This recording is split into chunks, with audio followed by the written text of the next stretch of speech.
Salam sejahtera untuk kita semua. Pelajaran Sekolah Sabat dengan tema utama kebenaran zaman ini dalam Kitab Ulangan. Pelajaran ke-12, Kitab Ulangan dalam Perjanjian Baru. Minggu 12 Desember ada tertulis. Bacalah Matius 4 ayat 1-11.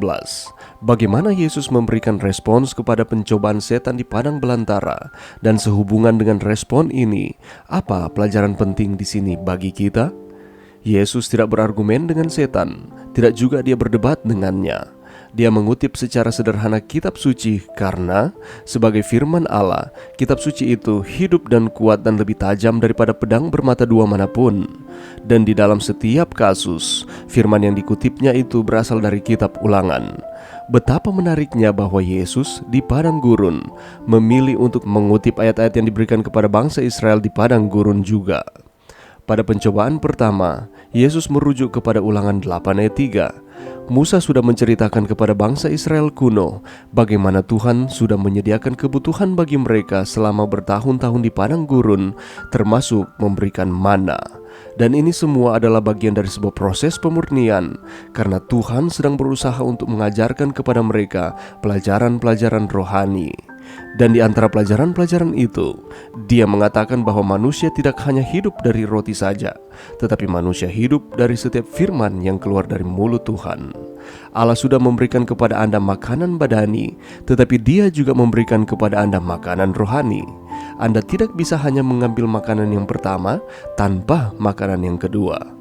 Yesus menggunakan gambaran dari roti sebagai sebuah transisi ke kitab Ulangan dan untuk menegur setan dan juga keraguan yang setan coba tanamkan ke dalam pikiran Yesus. Dalam pencobaan yang kedua, Yesus mengutip dari Ulangan 6 ayat 16, di mana dalam ayat ini Musa sedang menunjukkan kembali kepada umat Israel tentang peristiwa pemberontakan di Masa dengan mengatakan, "Engkau tidak boleh mencobai Tuhan Allahmu sebagaimana engkau mencobai Dia di Masa."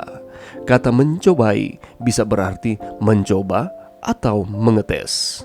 Tuhan telah menunjukkan kepada mereka berulang-ulang kuasa dan kemauannya untuk memberikan persediaan yang diperlukan bagi mereka. Namun, ketika datang masalah, mereka berteriak, "Apakah Tuhan berada di antara kita atau tidak?" Dan dari cerita inilah Yesus mengambil firman Allah untuk menegur iblis. Dalam pencobaan yang ketiga, kali ini iblis mencoba untuk membuat Yesus bersujud dan menyembahnya. Sungguh satu pernyataan yang terbuka dan menyolok yang menyatakan siapa dia dan apa yang dia sangat inginkan. Gantinya berdebat, Yesus menegur iblis dan sekali lagi merujuk kembali kepada firman Allah, yaitu kitab Ulangan, di mana peristiwa yang diambil adalah ketika Tuhan sedang mengamarkan umatnya tentang apa yang akan terjadi jika mereka jatuh dan menyembah Allah-Allah lain. Engkau harus takut akan Tuhan Allahmu, kepada Dia haruslah engkau beribadah, yang berarti hanya Dia dan Dia saja. Bagaimana kita bisa belajar di dalam kehidupan kita kuasa yang lebih dari membaca firman Allah, supaya kita lebih semakin penuh merefleksikan karakter Yesus dan sama seperti Dia menolak pencobaan setan? Pelajaran yang bisa kita dapatkan pada saat ini, kalau kita mempelajari kitab Ulangan dari perspektif perjanjian baru, memberikan teologi yang lengkap dan seimbang.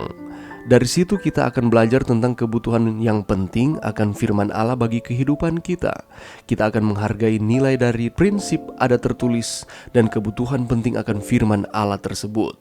Kita akan lebih memahami hubungan antara hukum dan kasih karunia, dan dengan demikian menyesuaikan hubungan kita dengan Allah yang adil dan mengasihi. Kita akan percaya pada nubuatan mengenai Kristus. Fakta bahwa Yesus menggunakan ada tertulis di dalam Matius 4 ayat 4 dan ayat-ayat yang lain untuk memperkenalkan kutipannya dari kitab Ulangan dengan jelas menunjukkan bahwa baginya kitab ini termasuk dalam kumpulan kitab suci yang diilhamkan Allah. Ini adalah ungkapan teknis yang digunakan pada masa perjanjian lama dan kemudian dalam perjanjian baru yang merujuk pada otoritas dan wewenang dari kitab suci itu. Kalau kita membaca di dalam Matius 4 ayat 4, dirujuk kepada kitab Ulangan, sangat menarik bahwa bukan hanya Yesus, tetapi juga iblis ataupun setan itu merujuk pada firman Allah sebagai yang diilhamkan, dan keduanya menggunakan adat tertulis untuk memperkenalkan kutipan-kutipan mereka. Ini sangat menarik oleh karena baik Yesus maupun setan membaca akan firman, tetapi tujuan mereka berbeda.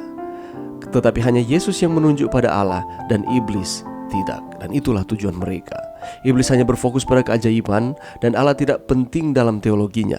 Yesus sebaliknya berfokus kepada Allah yang harus kita sembah, karena adalah mungkin untuk mengetahui kitab suci dan mengutipnya sepanjang waktu dengan baik, namun mengabaikan atau bahkan menolak Allah yang mengilhami kitab itu.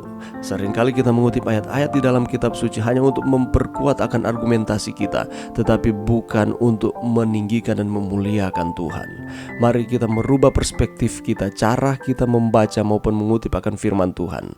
Biarlah ketika kita membaca atau merenungkan akan firman Tuhan, kita benar-benar mendapatkan inti dari firman itu, yakni adalah untuk kepujian bagi nama Tuhan, dan firman tersebut tujuannya adalah untuk mengubahkan kehidupan kita untuk terus setia kepada Tuhan.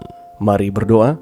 Terima kasih Tuhan atas firman-Mu pada saat ini. Bantu kami Tuhan untuk kami dengan tekun mempelajari akan firman Tuhan.